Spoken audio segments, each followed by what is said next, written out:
What's ahead for Bob Marley, do you know? Do you have an agenda or a master plan? Well, I feel ahead for I and I is the unity of Africa. And then when the unity of Africa comes, then people will really understand, say, you know, there was something in this thing. There is something in it. Do you think of yourself more as an African than a Jamaican? Yeah, because one of the main things is that we're Rasta. From you accept Rasta, you become an Ethiopian, which is Africa. Next thing again, the history of Jamaica shows that the Arawak Indian was living there, and it belonged to the Arawak Indian. Now, our history shows that through slave business, black people come out of the Western thing, you know? So we still figure, say, Africa is a root, you know, and this is where we must return to. What do you see as most of Africa's problems as far as uniting? I mean, I see Africa's problem is that outside people keep on fatiguing the people, you know, and make them can't really get them things together, you know. If it's not this superpower, it's that superpower. But Africa is only a place which part of them used to exploit, you know. Nobody no really. Africa's so rich that it become a man just go to Africa, steal out what he want, steal and carry back in a film country. And Africa stay there like, you know, well, Africa ready. Garvey used to say Africa for the Africans. Is that how you feel? Yeah, Africa for Africans, a woman abroad, you know. True. Will your home base though always be Jamaica, or someday would you like to live in Africa? No, someday going to be in Africa. Yeah. Maybe we up in Jerusalem. You know what I mean? Then in Bible land. And what do you think lies ahead for Jamaica? I think what lies ahead for Jamaica is that Jamaica is a beautiful island. The best thing Jamaica could have been is just like how Jamaica, like how England owned Jamaica. Jamaica must make some part of Africa own Jamaica. You know what I mean? And it work more nicer, I mean, you know. But if it's going to be a thing which probably we always going to have a war. Because the only solution is either them get themselves with Nigeria or with someone, you know what I mean? But make Jamaica become some African, something to do with Africa, that Africa owns Jamaica, you know? But because the people and them whole heap ideology and philosophy where they want to come with, you know, some people want to be Marxist, some want to be this, some want to be that, and nobody don't, and plenty of people don't want to be with them is, and where them is African, and Africa have its own culture, and its own people, and you know, all it needs is people who keep it down for either die out of the earth or something. What is your feeling about the condition of black people here in the United States?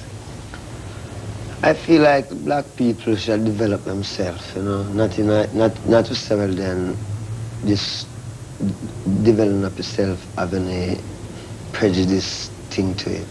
It's just that we are people with our own history and culture. We can educate ourselves. I mean, we are the first creators. So we have to really, everything when you see on this earth here, is a black man make it.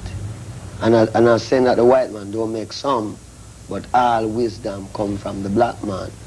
You know, a lot of young viewers look up to you and are going to want to hang on every word and every syllable. Do you have a message for young people? Well, you know, the whole thing again is to really check out the truth of Rasta and don't make like follyism.